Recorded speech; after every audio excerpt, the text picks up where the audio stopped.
આમ તો પોલીસની ગાડી લોકોની સુરક્ષા માટે અને પેટ્રોલિંગ માટે હોય છે, પરંતુ અમદાવાદમાં કંઈક અલગ જ જોવા મળ્યું છે। અમદાવાદમાં પોલીસની 112 જનરક્ષક ગાડી પર બેસી અને રીલ બનાવવામાં આવી છે। આ રીલ ખૂબ વાયરલ થઈ રહી છે। સોશિયલ મીડિયા પર પોસ્ટ કરવામાં આવેલી રીલ જેને લઈને લોકોની અલગ અલગ પ્રતિક્રિયા સામે આવી છે।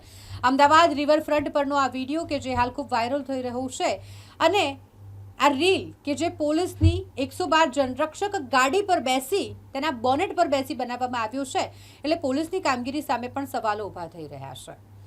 રીલ બનાવવાનું ગાંડપણ, સોશિયલ મીડિયા પર ફેમસ થવાની ગેલશા યુવાઓને કઈ તરફ લઈ જશે તે કહેવું અઘરું છે, કારણ કે એક બાદ એક આપણે આ પ્રમાણેના વિવાદ જોઈ રહ્યા છે કે જ્યાં યુવાઓ રીલ બનાવવા માટે અને વાયરલ થવા માટે કંઈ પણ કરતા હોય છે। આવું જ કંઈક અમદાવાદ રિવરફ્રન્ટ ખાતે પણ જોવા મળ્યું કે જ્યાં પોલીસની ગાડી પર ચડી અને આ વિડીયો બનાવવામાં આવ્યો છે, આ રીલ બનાવવામાં આવી છે અને જે અત્યારે વાયરલ થઈ રહી છે।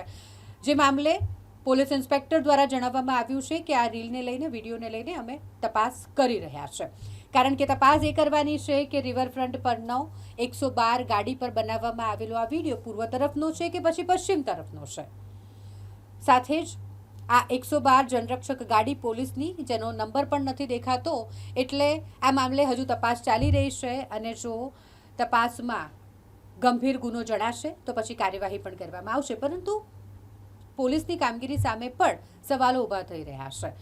આ 112 જનરક્ષકની ગાડી કે જે નાગરિકની સુરક્ષા માટે અને પેટ્રોલિંગ માટે ઉપયોગમાં લેવાની હોય તે અહીંયા પાર્ક કરીને પોલીસ કર્મચારી શું બેસી ગયા છે કે જેથી કરીને આ પ્રકારે કોઈ આવીને રીલ બનાવી શકે? આ પ્રકારના ગંભીર સવાલો પણ ઊભા થઈ રહ્યા છે।